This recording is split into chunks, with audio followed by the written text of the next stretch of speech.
ఇంకో 38 రోజులు ఎలక్షన్స్ వస్తున్నాయి కదా. ఈసారి రేపు రాబోయే ఎలక్షన్స్ ఎవరు గెలుస్తారని చెప్పి మీరు అనుకుంటున్నారు? అంటే ఇప్పుడు మీరు జగన్మోహన్ రెడ్డి గెలుస్తారని మేము అనుకున్నాం.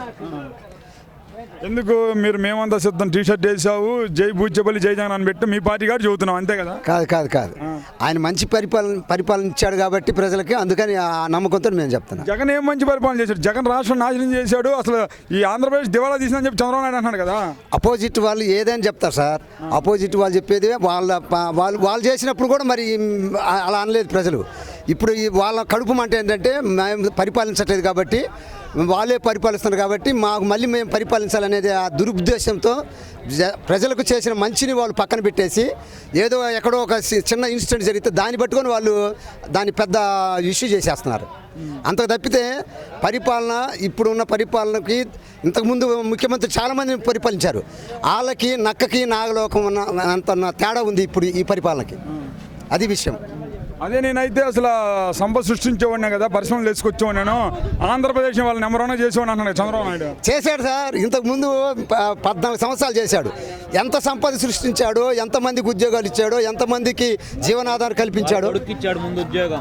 కేవలం సార్ ఒక్క మాట, ఈ ప్రజలందరినీ ఒక పక్కన పెట్టేసి వాళ్ళ కొడుకు వాళ్ళ ఫ్యామిలీకి మాత్రమే ఉద్యోగాలు చూసుకున్నాడు సార్.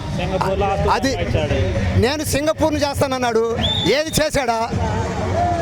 మరి దానికి జవాబు లేదు. అమరావతి నేను సింగపూర్ లాగా చేస్తానన్నాడు, దానికి ఇంతవరకు అడ్రస్సే లేదు. అది విషయం సార్. చూస్తానంటే జగన్ ఒక్కడే కదా, అన్ని పార్టీలు కలిసి వస్తున్నాయి.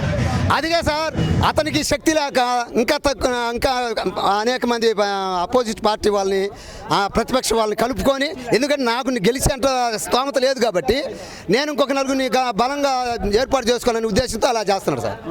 మరి ఇప్పుడు తెలుగుదేశం పార్టీకి ఓటేసి గెలిపించుకుంటే ప్రభుత్వం ఏర్పడితే తాగడానికి మేము మంచి ముందిస్తా అన్నాడు చంద్రబాబు నాయుడు. మరి అది సార్ వాళ్ళ పరిపాలనకి, ఇప్పుడున్న పరిపాలన మీరే చెప్పండి. ఇక్కడున్న ప్రజలు చూస్తున్నారు, రాష్ట్ర ప్రజలు చూస్తున్నారు. ఇప్పుడు మందు కావాలా, తాగడానికి నీళ్లు కావాలా? ప్రజలకు ఏం కావాలి సార్? మందు తాగి బతుకుతారా, నీళ్ళు తాగి బతుకుతారా? మరి నీళ్లు కావాలి సార్. మరి నీళ్లు కాకుండా మందు అంటే ఊరకేమి ఇస్తాడా?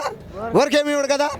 మరి అలాంటప్పుడు మందు కావాలని కోరుకునే అతను గెలిపిస్తే మనకు మేలు జరుగుతుంది. లేకపోతే మంచి నీళ్లు తాగడానికి దప్పికి తీర్చేటటువంటి మరి ఈ ముఖ్యమంత్రి కావాలా ప్రజలకి? అందుకబట్టి జగన్ రెడ్డి గారే కావాలి.